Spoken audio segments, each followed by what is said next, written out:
Hey everybody, welcome to Obscurities and Miniatures, and lo and behold, I finally got some of my long-awaited Wargames Atlantic stuff. Today we're going to take a look at the Goblin Warband.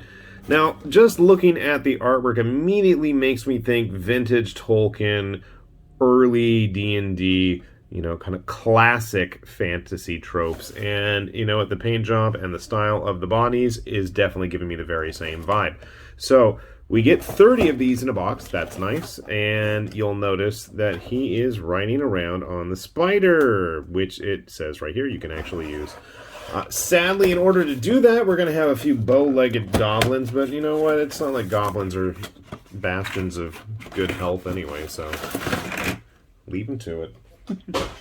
Alright, I heard pieces rolling around in the box. That's not good. Something must have fallen off the sprue. So this looks to be like about a 3/4 sprue. It's a little bit bigger than some of these smaller ones that we've started with Wargames Atlantic, but it doesn't seem as big as the ones like for the Dark Age Irish, which I thought were really nice large sprues.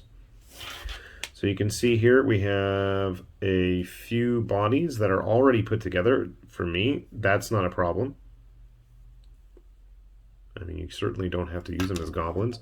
A good variety of heads, mostly helmeted. I'm wondering now if I still have any Oathmark bits for their orcs or goblins or whatever they were. Okay, we have a variety of hand-to-hand weapons and at least 2, 3, 4, 5 shields on a sprue. That's not too bad. It looks like we have about 5 or 6 bodies on a sprue. So maybe a few goblins might not get any, but on the other hand, it looks like we have at least 1, 2, 3, 4 bows per sprue. So you can get a good mix of things here. And at least 3 spears. So you may know, I like the punch dagger guitar type thing. And then obviously the saddle for your spiders, of which I'm totally going to have to build one. We have 2 sets of spider rider legs. So, I mean, I think they can look pretty natural. Just a very wide stance for a goblin, but that's okay. Honestly, I mean, looking at this set, sure, it may not be as bristling with options as the Oathmark one, but I think you got a pretty good breadth of coverage of what you're going to need for your typical warband. So that's kind of nice. Plus, you get 30 of them in a box. So I'm going to start building them, and let's see how they turn out then. All right, folks, we built up a few goblins here. And I don't know, they're not bad. They're not bad. They've definitely got their own unique look, and I had to grab one of the ones in his big legs splayed out positioning just to see how they turned out. I was worried about these guys. Now, obviously, these are the ones made to ride on the spiders or the wolves, if we ever get some. But then again, hey, you know what I just realized? With the new horse kit from Wargames Atlantic, I bet you could just totally put these on those, and then you've got like yourself instant cavalry. Why didn't I think of that? Duh. Well, I just learned something new. What an epiphany. Okay. I don't know if anybody's tried that yet. But they do stand up all right on their own, even if you don't have them necessarily on the spiders or anything. They do fit, for the most part. It's a tight squeeze, but you can squeeze them on to a 20mm square base, which is a plus if that's something that you're going to be using them for. I think if you were going to be doing any kind of traditional Tolkien-esque gaming, these guys are absolutely perfect for it. To me, these feel more goblin-like than the Oathmark ones. Just they're way more ramshackle and everything's all kind of cobbled together. I mean, they really are just... I don't think that was his shield originally. That looks like... Well, maybe it was from the late Roman kit? I don't know. It's definitely a ancient style shield. I don't know where that came from. Now, I did not start goofing around and swapping parts yet. I should have, but I didn't. What I was interested in, though, was how these guys compare to a lot of the other goblins out there. I did bother to paint one. His goofy shield. I think this is one that had the integral base already attached to it. I should have stuck one with his feet all sticking out like that, but I didn't. All right, why don't we take a very traditional... Well, actually, you know what? Let's start with some Wargames Atlantic figures. So my first concern was that these were going to be way too big. I mean, to me, goblins should be kind of on the short end of things, right? So here we have one of the Dark Age Irish. Looking all super heroic there. Along with one of his friends. So they are at least a good head shorter than the humans that Wargames Atlantic has put out so far. We got a cannon fodder dude. I was thinking about putting some goblin heads on the cannon fodder bodies, but then I thought, I don't know. To me, they're just a little bit too distinct from each other. I don't know if that's going to be a good look. And I love the cannon fodder kit. I think this is a really fun one to just screw around with. Here, grabbing some other Wargames Atlantic. So they're still shorter than the lizards. That's good. I don't have any of the halflings or the Deathfield dwarves. I'm going to have to get some, aren't I? Here we gotta... Now that's funny. The Afghan warrior is just about the same size as him. Skeletons are bigger, though. I love those red bows. To me, that is just like so vintage, early 90s GW style with the red bows. And with one of the Grognog kits. I don't know. He's kind of hunched over, too.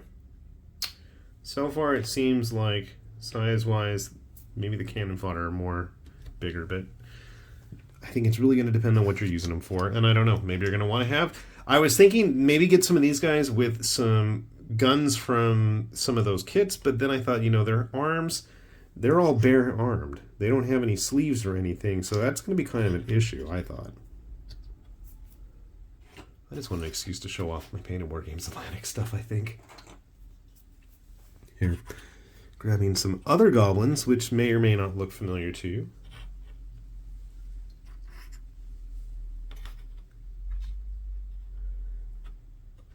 It's interesting how small the old Night Goblin is in comparison to this guy. This guy's on a little bit larger base, granted, but then like the Heartbreaker one, I think once they're all painted, they look pretty decent together. Obviously, this guy's a little bit squished in there, but that's because everything was a single-piece mold back in the day, so we'll let that one slide. Grabbing some other modern plastic kits. I think modern plastics are where you're going to see a bit of a better fit in terms of sizes. So here we have a Mantic one and a Shield Wolf Goblin. And I mean, I think the Shield Wolf Goblin would work great for these guys. So I might have to go pilfer some of their arms. I've still got a few boxes of those. I think they might have some fun options in there just to mix things up. And vice versa. The other kit I was thinking might be fun to look around for bits from, and I grabbed one, is the tribal set from Ghost Archipelago. I think that might make for some fun tribal goblins, using some of the feathered headdresses and the face masks and stuff. I was thinking that might be kind of a fun one to goof around with.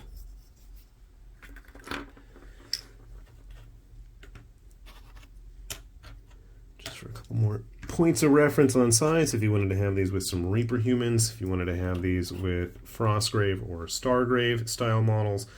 These guys, remember, they're on a little bit smaller bases, something to keep in mind there. If you want to have a Goblin Horde fighting a bunch of WizKids humans, I think that would work out all right. So I think it's going to be a pretty versatile kit. And now that I've got the image in my head of these guys on those horses, and I can't help but figure I want to test it out and see how things turn out now. I think if you're going to mix and match these up with other companies' stuff, I think you're going to have a lot of good fits with modern plastics. With older models, it might be hit or miss, but I mean, they're goblins. They should be kind of cobbled together forces. They don't need to look all uniform in shapes, sizes, numbers, uniformity. Mantic Halfling fits in quite nicely. Might be another interesting source of weaponry if you need some. I guess that was one of my only real issues, was there was a lack of lots of extra goodies.